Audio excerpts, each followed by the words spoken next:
যদি একটি ভাবনা আসার সময় হয়ে থাকে, পৃথিবীর কোনো শক্তিই তাকে আটকাতে পারে না।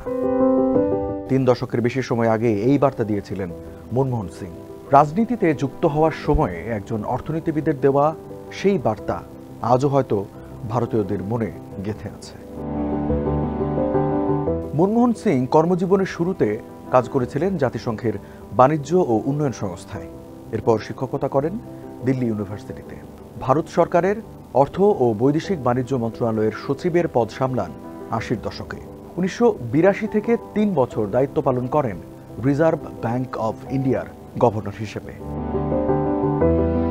20 শতাব্দীর শেষ দশকে ভারত যখন চরম অর্থনৈতিক সংকটে, তখন মনমোহন সিংকে অর্থমন্ত্রী হিসেবে মনোনীত করেন তৎকালীন প্রধানমন্ত্রী পিভি নরসিমহা রাও।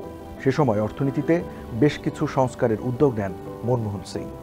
ইঙ্গিত দিয়েছিলেন উচ্চাভিলাষী ও অভূতপূর্ব অর্থনৈতিক সংস্কার শুরুর। করের হার কমানো, ভারতীয় টাকার অবমূল্যায়ন, সরকারি সংস্থাগুলোর বেসরকারীকরণ এবং বিদেশি বিনিয়োগে উৎসাহ দেওয়ার মতো কর্মসূচি হাতে নিয়েছিলেন মনমোহন সিং। তার সেই পরিকল্পনা অনুযায়ী অর্থনীতি ঘুরে দাঁড়াতে শুরু করে। মূল্য বৃদ্ধিতে লাগাম পড়ে এবং জিডিপি প্রবৃদ্ধি হয় ঊর্ধ্বমুখী। 2004 সালের মে মাসে প্রধানমন্ত্রী হিসেবে মনমোহন সিং এর নাম ঘোষণা করেন তৎকালীন কংগ্রেস নেতা সোনিয়া গান্ধী। যদিও সেই লোকসভা নির্বাচনে প্রতিদ্বন্দ্বী প্রার্থীর কাছে পরাজিত হয়েছিলেন মনমোহন সিং।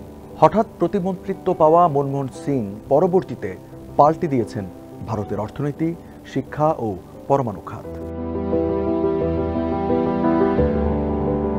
প্রধানমন্ত্রী হিসেবে বেশ কিছু সুদূর প্রসারী সিদ্ধান্ত নিয়েছিলেন মনমোহন সিং। 6 থেকে 14 বছর বয়সীদের বিনামূল্যে ও বাধ্যতামূলক শিক্ষার অধিকার নিশ্চিত করেছিলেন তিনি। ফলে স্কুল থেকে শিক্ষার্থী ঝরে পড়ার হার কমে ব্যাপক হারে। সরকারের কাছ থেকে তথ্য চাওয়ার অধিকারে নতুন আইন প্রবর্তন করেছিলেন মনমোহন সিং, যা সরকারি কর্মকর্তাদের জবাবদিহিতার আওতায় আনতে দারুণ ভূমিকা রাখে।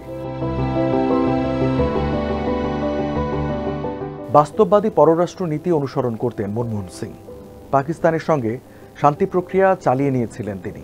সেই প্রক্রিয়া ভেস্তে দেওয়ার জন্য যেসব হামলা চালানো হয় তার দায়ভার গিয়ে পড়ে পাকিস্তানি সশস্ত্র গোষ্ঠীর সদস্যদের উপর।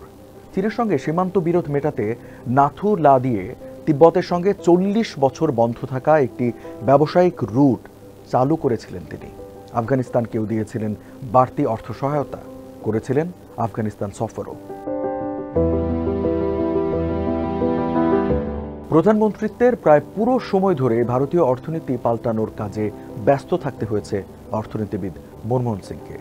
রাজনৈতিক পর্যবেক্ষকরা বলেন, তার সবচেয়ে বড় চ্যালেঞ্জ ছিল 2008 সালে বামদের বাধা উপেক্ষা করে ভারত আমেরিকা পরমাণু চুক্তিতে সই করা।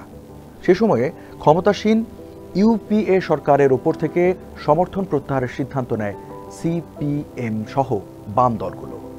আস্থা ভোটে কোনো রকমে রক্ষা পায় মনমোহনের সরকার।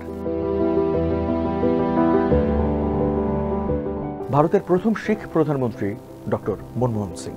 প্রধানমন্ত্রী হওয়ার পর 1984 সালে ইন্দিরা গান্ধী হত্যার পরিপ্রেক্ষিতে শিখ বিরোধী দাঙ্গায় নিহতের ঘটনায় ক্ষমা চেয়েছিলেন তিনি। সে দাঙ্গায় অভিযোগের আঙুল উঠেছিল কংগ্রেসের বিরুদ্ধেই।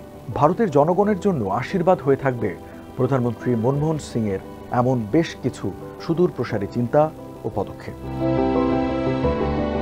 ডক্টর মনমোহন সিং দেশটির দ্বিতীয় নেতা, যিনি টানা 2 দফায় পূর্ণ মেয়াদে প্রধানমন্ত্রী হিসেবে দায়িত্ব পালন করেন। এই তালিকায় প্রথম নেতা জওহরলাল নেহরু।